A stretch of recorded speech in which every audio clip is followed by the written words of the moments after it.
You know what, guys? I think I understand some things. Life fucking sucks for men. There's a lot of expectations unfairly placed on you.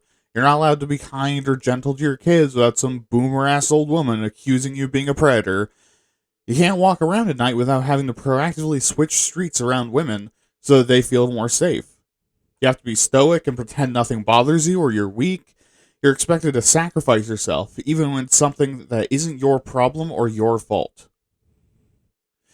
This intro isn't going the way that you think it's going, though. Because unlike what the title of this episode will tell you, you know whose fault it isn't? Women. Gays. Feminism. So open up those jowls and prepare for the biggest and bitterest pill to swallow of all on this episode of Why Are You Talking About This? Nerd.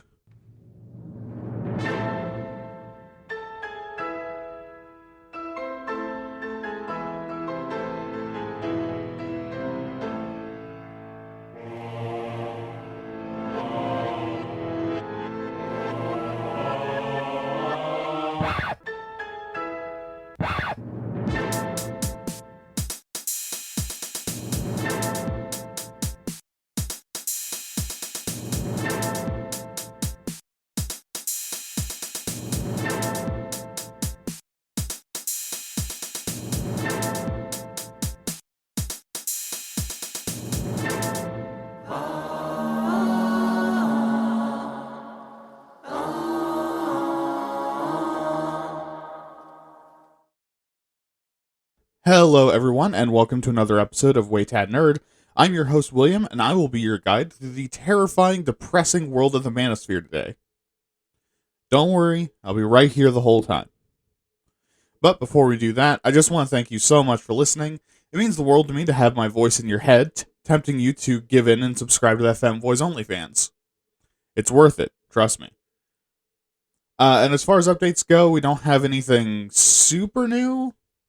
I mean, besides getting a bunch of scam emails about a book that absolutely exists from an email address that certainly doesn't come from the author. Also, if you're legitimately the author and are actually interested and your email address is just set up weird, use the word tomato in your next email and tell me something a bit more specific about, like, anything I said. It's very hard to trust a random email talking about how to do a good job talking about the intricacies of the US government after I talk about furries, crypto, the manosphere, and labor law. But also, make sure to share the show with your friends and continue to support mine. Also, congratulations to Win Kashika on making it to affiliate. That is awesome, and I believe in you. Oh, and the last thing, I forgot to put in my script, but I am thinking about doing some like short bonus episode type things where I just like talk about a thing for a bit. So just, let me know.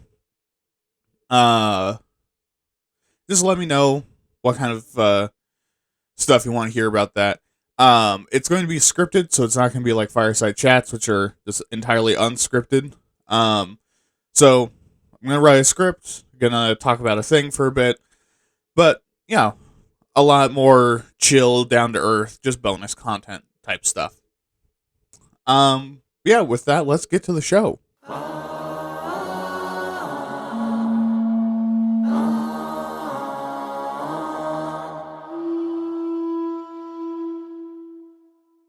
Alright, so you might be wondering why I'm talking about the Manosphere on Waytat Nerd. To most of you, that's probably more appropriate to talk about Waytat Regular, or maybe even not at all.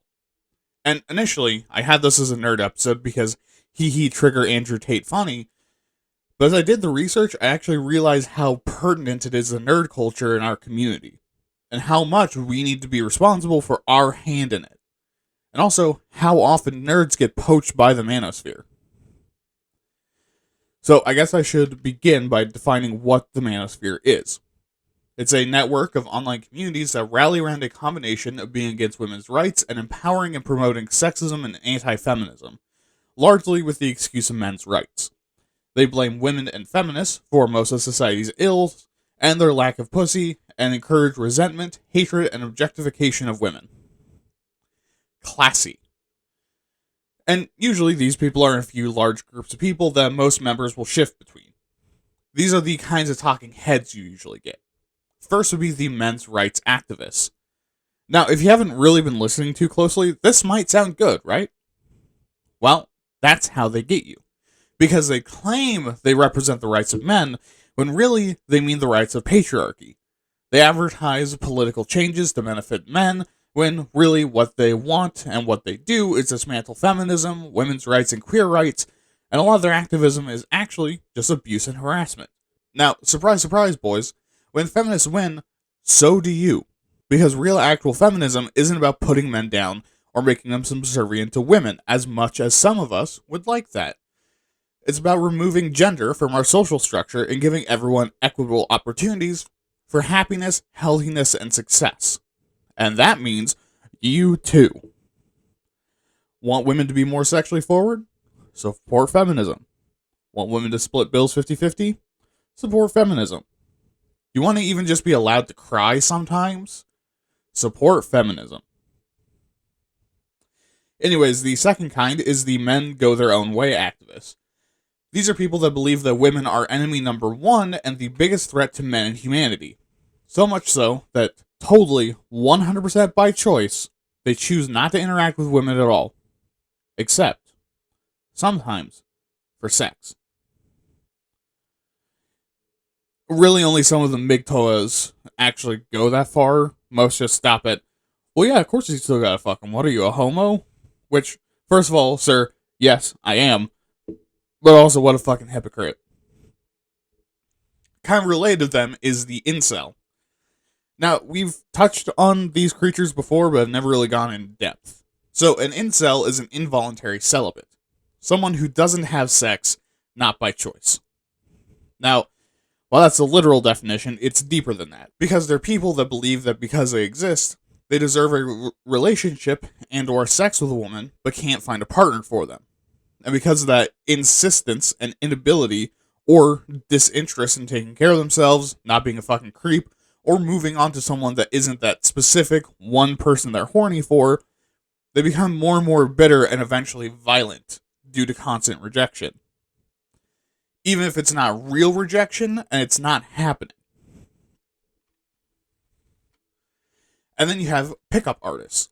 And these are guys that teach men seduction strategies so they can be more successful with women, using paid actresses and methodologies that range from creepy to concerning to abusive and violent.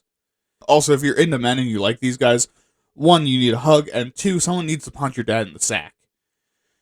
But yeah, these guys especially give you awful advice because their business model is on you suffering and crawling back over and over again, hoping the next line of garbage they feed you is the actual way to get all the women that you want. Speaking of which, hustle bros. These guys are another common way to get people in the manosphere, where these guys tell you there's a way for you to become rich and successful and get into the secret club of millionaires. And usually involves going to the gym, giving them money, and some alpha male bullshit. All of this is, again, incorrect and stupid. But okay, we can see that, but how does this even get people into it and why? Well, at the highest levels, there's two reasons. One, money. And that's mostly it. A lot of the people doing this don't have a deeper nefarious plan. It's just a different way the young men and boys are being preyed upon to give their money to yet another asshole. The other more nefarious and rare is a conscious attempt at propping up and proliferating the patriarchy and backtracking feminist victories. Again, rarer, but does still happen. But okay, the Manosphere expands and draws people in a way similar to how cults operate. First, find boys and young men that are in crisis and feel rejected, isolated, or abandoned. Particularly, environments that tend to attract a lot of people that have become disillusioned and displaced tend to congregate. And in the modern age, that would be the internet. Which, by the way, whenever a group is looking for young, disillusioned, and displaced boys to radicalize, that should be fucking terrifying. Anyways, the Manosphere then expands its tendrils to the places young men are the most vulnerable, and where society gives them the most anxiety, like fitness and exercise content, financial advice, and dating advice.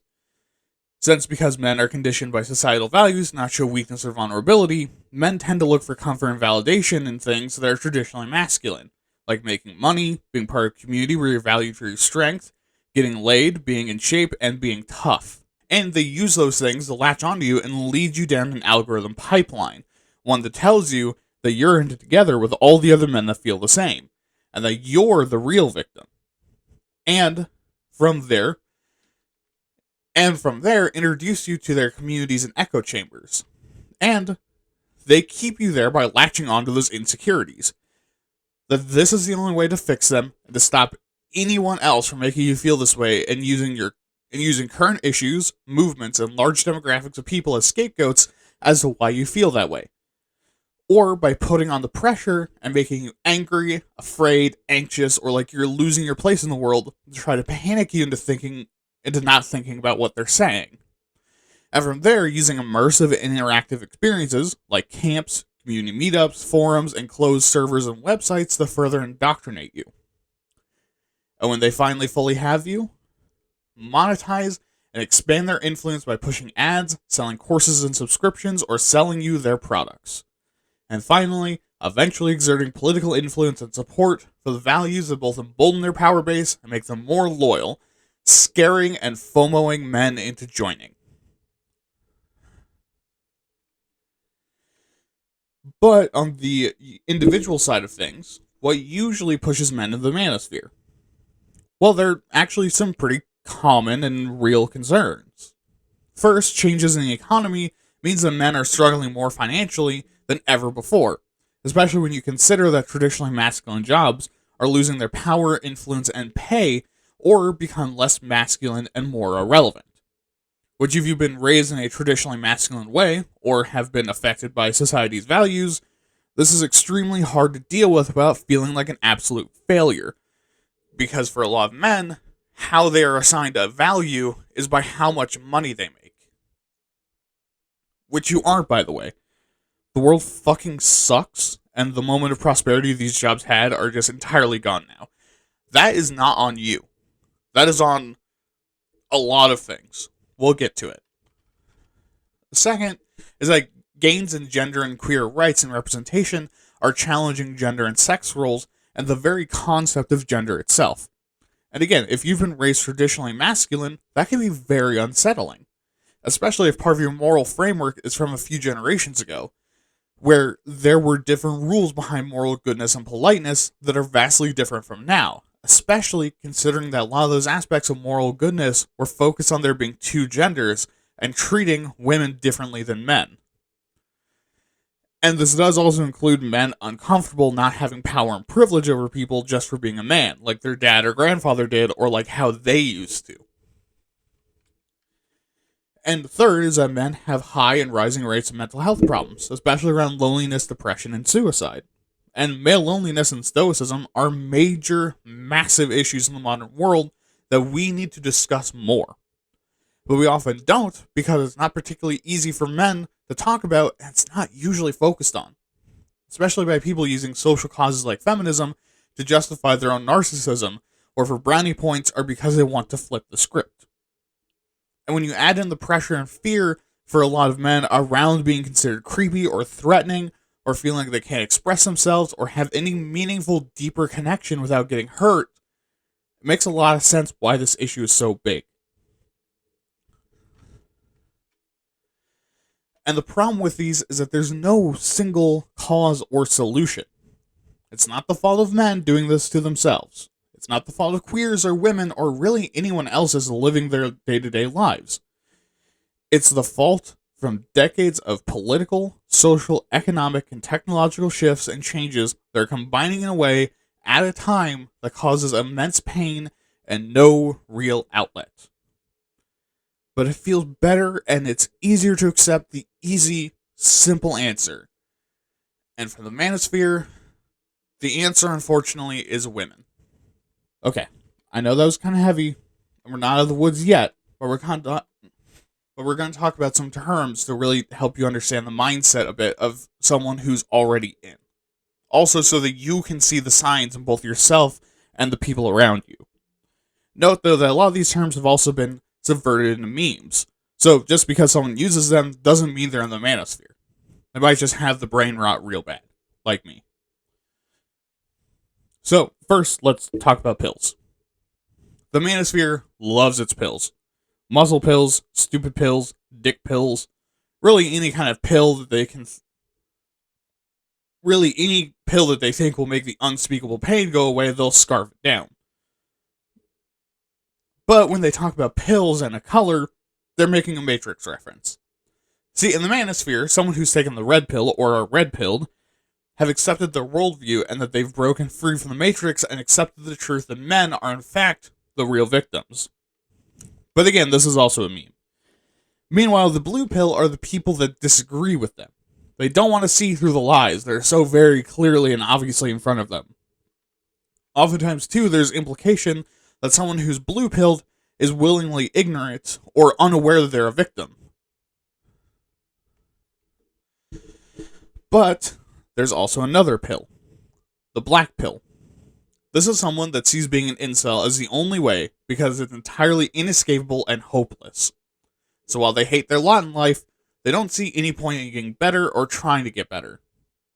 And instead of this resulting in a Zen-like state where they let go, become a monk, and go fuck off somewhere and just enjoy the simple things in life, they instead double down and tighten their grip on their bitterness against the world, often developing suicide or murder fantasies, or sometimes even following through to escape from their life. And sometimes they commit to something called the rape pill. Yes, you heard that right, we're abandoning any subtext at all. But this is a community of incels that believe that men should be able to decide all sex, including when, where, how, and with who. And that doesn't matter what any other participant thinks. Yeah, fucking disgusting. For the record, and this will be very important later, if you are at that point, I don't want to save you. I just want you to die. Sorry, the venom almost came out early. But the final pill that we have is the pink pill. And these are femcells that take the black pill. And yes, femcells exist. Why the incels and the femcells don't fuck each other? I don't know. Sometimes, when I see femcells online, they're not bad-looking women. I'm really wondering what the fuck is happening. I'm saying that because a lot of times incels will use the excuse of like they're not attracted to femcells. But I've seen femcells that like look like a normal woman, and they just don't want to because they want to be bitter and lonely. It is actually almost consistently against stereotype that femcells are usually ugly. First of all, I find it hard to swallow and hard to believe that there are people who are just universally ugly. I don't think that's true. But like even for societal standards, there's not a whole lot of femcells that are like foul. A lot of times, like that's I don't know. I'm rambling because I find it so fucking stupid that incels will be like, well, no, femcells are ugly, and then it's just like a normal fucking girl. It's like, okay. Anyways, with that, let's talk about the new Manosphere Zodiac, aka the Greek Alphabet Society. This is your Alpha, Beta, Sigma, and Omega stuff. So alphas are traditionally attractive and socially successful men that are both confident and dominant, which is usually what they're going for. Then there's betas. These are normal guys that sometimes have sex but aren't necessarily attractive, interesting, or top picks for women. Which is not true at all. A little bit of advice for men out there. The thing that partners are attracted to, at least the right partner for you, is not going to be how like sexy or interesting you think you are. It's how attractive and interesting they think you are. Like my girlfriend, I think I'm ugly and boring. She finds me fascinating and very hot. I don't know what she sees, but I'm not going to rock the boat. I'm just going to accept that. So, yeah, it's just incredibly wrong to think that, like, there's objective top picks for women because the person that finds you attractive is just going to think you're hot. And the person that finds you interesting is just going to think you're interesting. Anyways, then you have the Sigma, which is the opposite of the Alpha. They're an outsider that doesn't play by your daddy's rules, that don't play the social games, and they still win. And yes, this is a very pathetic metaphor for autism and introversion, where they still want to feel cool despite not going out to clubs and liking hot chocolate. And finally, also, there's nothing wrong with that. And finally, you have the Omega, a man with zero prospects to fuck, and are below every other Greek letter in the sexual hierarchy. Some also use this as alpha, but men who are ugly and believe they get women through charisma alone. You know, the ugly bastard trope of for people who think that's actually how the world works, which again, is not. Kind of like what I was saying earlier with like femcells. There's no objectively ugly person. If you think you look hideous and most of society thinks you look hideous, there is someone that wants to slobber all over your Johnson. You just gotta figure out who that person is. Okay, and the last group of definitions, which is names. First, we have the name for women. Femoid. God, that's fucking weird. Femoid, or female, describes women in general and is used to belittle and dehumanize women. And it's also important to note that a lot of this is built on a combination of AWOLT, or all women are like that, and that women practice hypergamy, which is mating upwards, that women seek higher status relationships rather than who they're with, which isn't true. Humans aren't hypergamous animals. But, okay. So they do have a name for the opposite of them. The Chad. Chads are sexually and socially successful and have a lot of sex and are very well adjusted. Considering that this is incel culture, this is a massive insult. Meanwhile, for women, there's the Stacy and Becky. Stacy's are female Chads that are traditionally attractive and hyper-feminine, but are vapid, stupid, slutty, and will always pick a Chad over you. Boo-hoo. Anyways, the Becky, meanwhile, is a woman that is less attractive and smarter, but are unattainable because they're feminists and they have self-respect. Oh, sorry, I mean they don't respect men. Hopefully you can tell that was sarcastic. Anyways, with that, let's go to the history.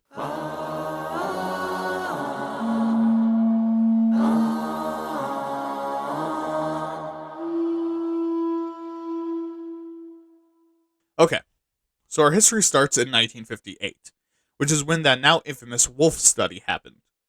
And we're only stopping here briefly because this is where the whole alpha and beta male thing comes from. As you probably know, this research was performed on captive wolves that weren't part of the same pack. Essentially prison. So, surprise, surprise, we get a bunch of social creatures together and was essentially prison, separated from their normal social groups. They get a bit nippy and angry and start to fight with each other.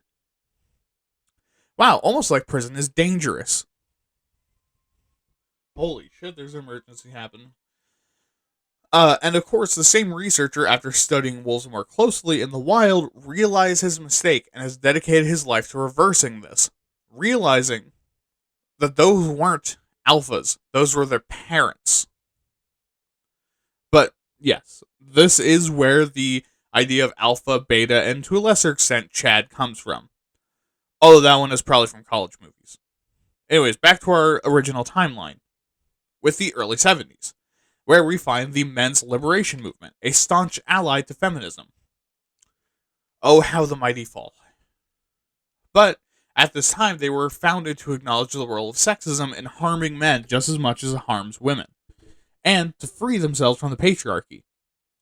And while that all sounds fine and good, from the beginnings, this group had tension in and around it, with a lot more radical and the unhinged feminists seeing them as the problem, while other parts of the organization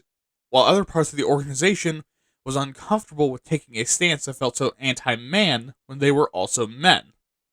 And this tension caused the dissolution of the movement by the late 70s, seeing the right-wing and moderate parts of the movement breaking away to form the men's rights movement, an anti-feminist group.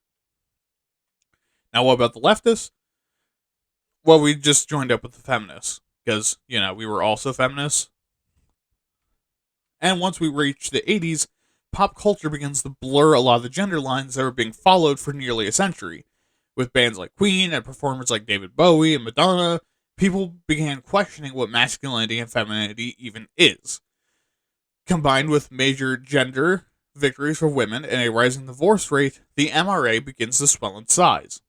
And then with the politicalization of the family unit and queer rights, men's activism increases even more. And in the face of this, men from these movements begin to blame women and their increased rights for their own dissatisfaction with life and America. And as you can imagine, given this was the fucking 1980s, that's not even close to true. I mean, America was breaking apart at the seams during the 80s, and women had nothing to do with that. Well, except maybe for Nancy Reagan, but a lot of these people worship Nancy Reagan. But anyways, the Mouth to Rifle Association begins the campaign against women, especially divorcees and domestic violence survivors. Funnily enough, making it out to be that women were the reason why those things happened, and simultaneously that it only happened to women, and therefore ignoring men who were victims and making them out to be weak. Which, sure, swelled their numbers, but you might notice is the exact fucking opposite of what they said they were doing. And the disillusionment and hatred only grew, with every feminist victory seen as a defeat for men, regardless of how much men benefited from it. And in 1988, a former feminist hero, Warden Farrell, switched sides and claimed that women and feminists want power instead of equality, and that they threaten the natural dominance of men. Now, in full transparency, totally, absolutely unrelated, is that he also did go through a divorce basically right before this. Men will do anything but go to therapy, including write the Bible for what will become a global movement of man, children, and misogynistic monsters to prop up patriarchal systems and fascists that hurt them. He also wrote the book Why Men Are the Way They Are, which depicts women as these nefarious creatures wielding intense power and having sexual and physical power over men. Which, sir, excuse me, you're not helping your case. My penis can only get so hard.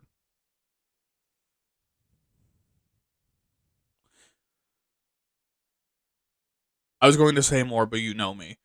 In 1996, he writes a follow-up that has since become the Men's Rimjob Association Bible, The Myth of Male Power, Why Men Are the Disposable Sex, where he writes about male issues. Oh, you thought real men's issues. No, he instead decided to vague post about nebulous concepts, like how women are the reason why they're paid less than men. Why exactly, he doesn't say. Or how domestic violence against men is swept under the rug, totally because of women and not because of the movement he's part of. Or false rape allegation rhetoric. Or how men become sexually traumatized by hearing the word no. Does he describe how that happens? Barely. And also calling men the new class of N-word for their woman slave drivers. Yes, he used the N-word, hard R, more than once in his book. Holy fucking shit. In case you were wondering what this organization feels about minorities, they don't give a fuck about you. Holy shit. Okay, moving on from that fucking nightmare, into the 90s and early 2000s, with the rise of the internet, the Manosphere expands and evolves, with the internet providing a perfect place for its spread. It actually leads us perfectly into the present day.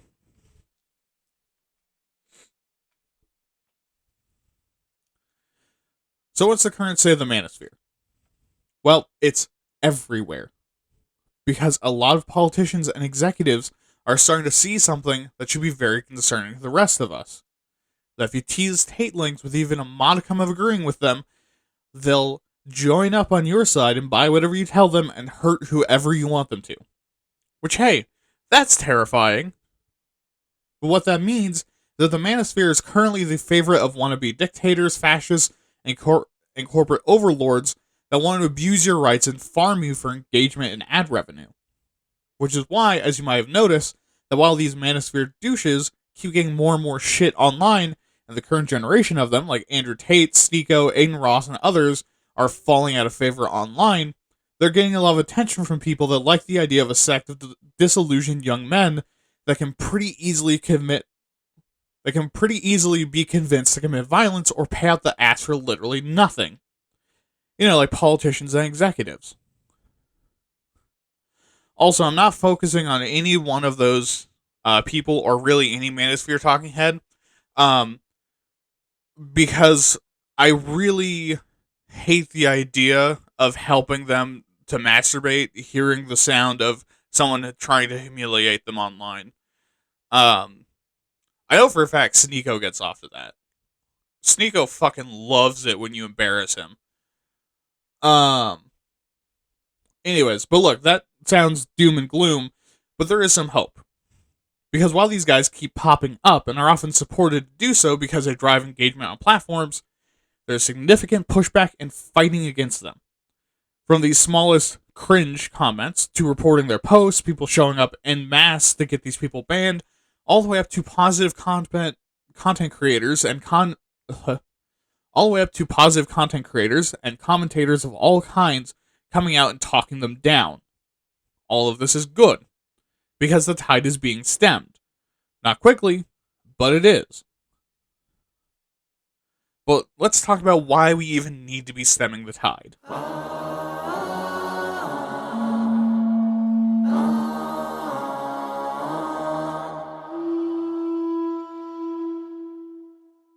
Now, I understand. It's tempting to say that this is internet drama and beef. That these guys, sure, are creeps and need help, but the internet is the internet. It's not real. They don't have real power. Unfortunately, you're wrong. Not just wrong, also stupid. See, while we should fight the Manosphere for moral reasons, there's other reasons too. Are men suffering because of this? Yes. Our men or boys are going down this path because it feels good and it's cathartic, but isn't healing. It's shifting the pain to others. This whole path is just suffering, and no one deserves suffering. People who feel good and are free from suffering are more likely to admit their mistakes and try to make a positive change. But if you believe that's not viable, or should count into the equation, there's some real-world impacts to consider. Like how the Manosphere enables and encourages misogyny, far-right extremism, racism, and wallowing in self-pity and hatred. Think about it. Incel forums ban people that break free from being an incel and getting into relationships or getting the help they need. Pickup artists and hustle bros feast on you being desperate, and you'd stop buying their courses if you succeeded. So wouldn't it make sense for these already morally bankrupt people just to make sure you fail so that they have return customers? Also, the Manosphere is collecting young men like it's a Catholic Church in the peak diddle years, and that means more and more young men join this community. Which, because again, this community feeds on and empowers male loneliness, toxicity, and misery. This only adds to the problems we're already facing, like a declining population, fucking fascists, and dystopian corporate ownership, and also kills communities that could really use membership.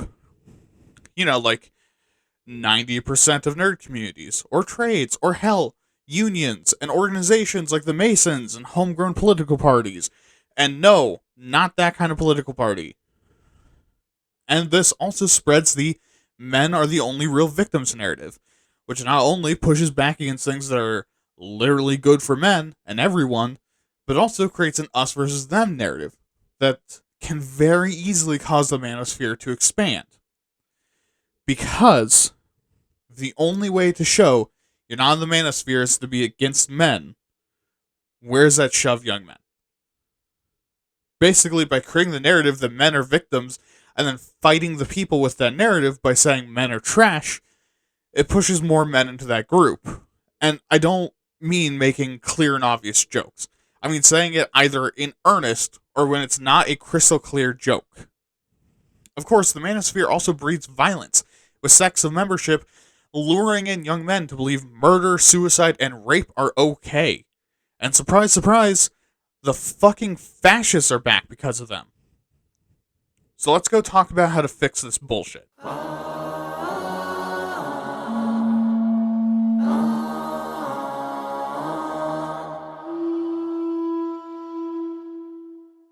We're going to use the application section this time to talk about how to escape the Manosphere on a larger societal level. Because the only way we can defeat the Manosphere is to rescue who we can and let it burn itself to the ground with whoever refuses our help. Or people that don't deserve our help. So here's the breakdown. First, find the vulnerable men before they can. Flood the markets that these guys operate on with positivity. Things that are real answers and solutions to their problems. Things that provide the truth and warnings against the Manosphere. Even if the answer sucks or hurts. Particularly from people that know or they already like. Flood workout inspirations with positive fitness influencers that actually want you to be happier and healthier, like Joey Swole, or people going through the process like Brentley G. Give them actual relationship and sex advice. Give realistic and truthful financial advice. I don't know YouTubers or influencers that are in those spheres, and the only fucking one I can think of that's even close is a porn star, and you're not gonna get to, like, the sex step until you get the relationship step. And give young men a place with genuine community and love. Somewhere to feel comfortable and relaxed in.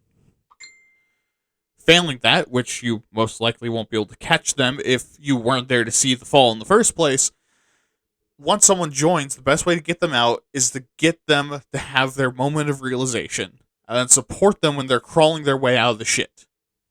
So the best way to prepare them to have that moment is to set up a support network for them. Use men that appeal to them. Strong, buff, successful men that are attractive and don't have a hard time with women. And people who used to be members that talk about things like masculinity, male well-being, equality, and who stand in direct opposition to their echo chamber. Make them people that they'd like and be drawn to. Because with someone who's already in, a woman telling them that the red pill is a lie won't do much. But it will if other men do. Men who understand what they're feeling.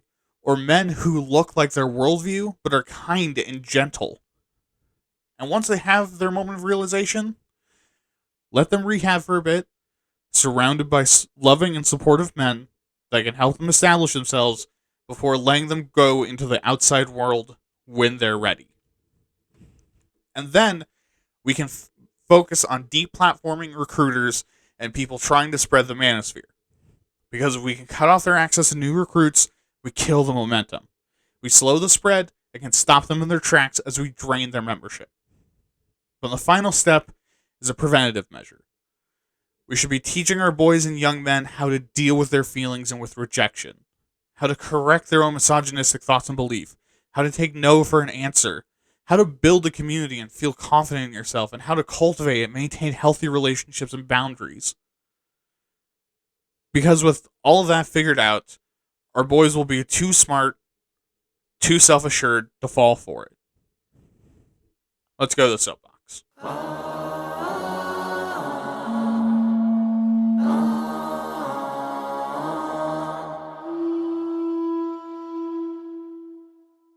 This is going to be a soapbox I have a lot to say on, and it's probably going to be very hard for me.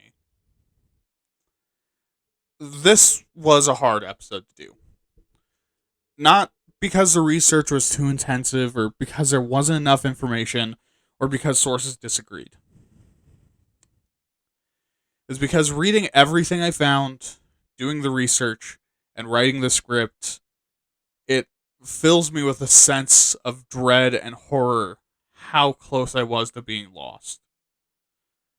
how close I was to being dragged past the event horizon of the Manosphere. Because I was an incel. Badly. From, I honestly, probably earlier than 18 to 21 or 22, I was absolutely one. I was convinced I was in love with a friend that I now know I was only lusting after. And combined with a feeling of betrayal from ending a relationship, fully expecting my friends to be there to catch me and for me to get laid from it, I broke. I became an incel. So I know what that feeling is. It's an awful, terrible thing to have in your head. It's a poison that comes on everything you do and everything you say, and everyone can see it. But there isn't a way out that's easy. It took those 4, 5, 6 years to even realize, and it took me probably another few years to really start trying to unpack everything that I did, said, felt, and ruined in that time. And it's not easy. It's not easy to look yourself in the mirror and force yourself to admit that the reason why everything is falling apart, your friends don't respect you, your crushes hate you, why no one wants to be around you is yourself. And I didn't seek out a group to help me out. I felt ashamed and I didn't trust anyone. So I dug myself out of the shit. And now I'm dealing with the consequences. That friend I mentioned doesn't talk to me. Another friend of mine very reasonably lost any interest they once had. I broke the trust of another, and I lost so many others because of my own selfishness and insecurity. The Manosphere is dangerous. It's a terrible place. They'll feed in your delusions, make you feel alone, make you feel more and more bitter, and then abuse you and tell you it's someone else's fault. And I believe that you deserve a second chance. That if you can put down the red and blue pills and swallow the bitter truth that you're a perpetrator of your own hurt and try to get better and build yourself a village of people to save you and put in the goddamn work, that you can come out of this on the other side. I want this show and the community I'm building to be a place where you can start to crack that shell. Or where you can go when you've broken free. Because I know what it's like to feel alone in this. But you don't need to make my mistake. You aren't alone, even if you think it. The Manosphere's talking heads are evil manipulators, turning our society's ills and your fears and anxiety about it, your pain from rejection and failure, and a culture that puts too much weight on your shoulders to turn you into something that we both know deep down you aren't. So you deserve to fight for yourself. And when you're ready to pull yourself out of the mud, just lift up your hand. I'll be there to grab it, brother.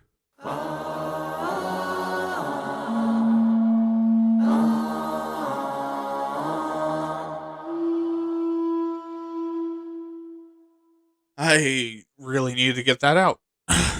It's a part of me that I'm still dealing with, and honestly, it's a lot better to be transparent with everyone instead of that being a surprise reveal sometime down the line. But,